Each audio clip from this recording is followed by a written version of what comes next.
Hey, what's up everyone? Welcome back to another video here at Red Dirt Reptiles. For those of you who don't know, I'm Corey, and for those of y'all returning, let's get right into it. What's up everybody? Welcome back. So, this video, we're going to cover enclosures. Now, as far as these guys go specifically, I personally would probably start them out in like a 40-gallon breeder as babies, if you were going to get one as a baby, and then increase size based on size, if that makes sense. To me, you always want, in the spiny tail world anyway, I always want to do 6 times their length and 2 times their length for width. Tallness, you know, they'll use as much height as you want. You can keep them low and they'll be fine, or you can keep them high. They will, believe me, they will go up high.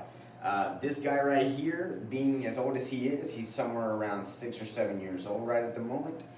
He is a wild-caught baby, but absolute doll. He is in a 4 foot by 3 foot by 5 foot enclosure, and he's got multiple levels to climb up and down on. He's got trees.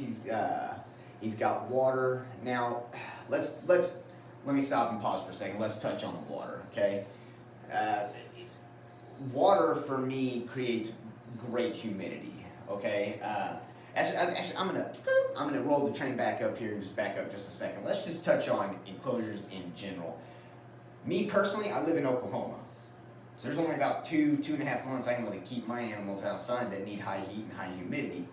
This guy being one of them, needing high heat and high humidity, I cannot keep him outside but about 2 to 2.5 months, where my humidity's 60 plus and my heat's at 80 plus. So our enclosure's got to be amazing, right? Because I can't live in a house that's just extremely, ram-packed full of humidity.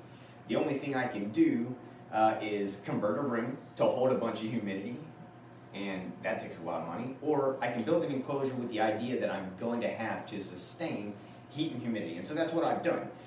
My personal enclosure that he is currently in, like I said, is 4 by 3 by 5 with multiple layers, and it is Pond Shield, Pond Armor 2-part epoxied on the inside.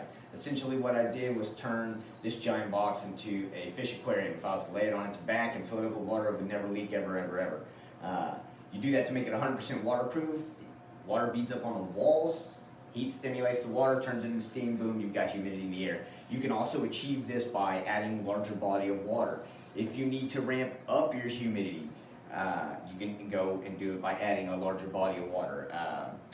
One thing that these guys, that if you need to build humidity and can't seem to keep it with just water, you can use a humidifier.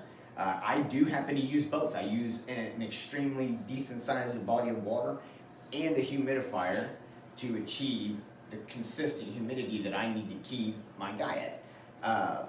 Does he go in the water? No. Does he crap in the water? Yes. And so do I have to clean it all the time? You bet. But that's okay.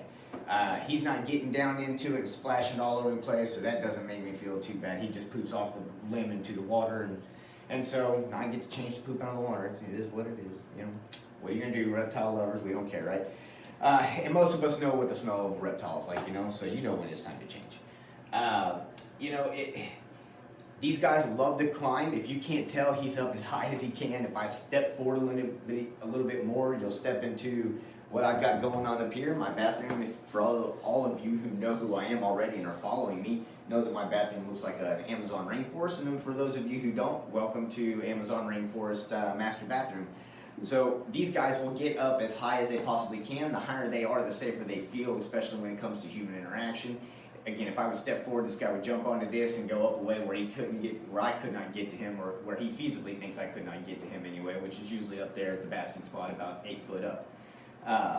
So again, they will use whatever height given. They will climb pretty much whatever they can. If their little claws will sink onto it, they will climb. It doesn't matter if it's small, tall, big, fat, short, it doesn't matter. If they can sink a claw into it, they're going up it just because they're curious as to what's up there, and if they have to get over something, what might be on the other side. You got to think, reptiles are not meant to be enclosures, so they're very intuitive, very curious animals 9 times out of 10. So even though they're chill on you, if I set him down, he's going to go curious after a couple of minutes and start running everywhere, which is really what you want, right? we all want to get our animals out. We want them to be super active outside of the enclosure and kind of chill at the same time. So I think there's a firm balance in between that, and if you spend enough time taming and working with your animals, you find that fine-tuned balance, and it makes a great interaction and a great bond. So yeah, that's it for today's video. We'll catch y'all next time.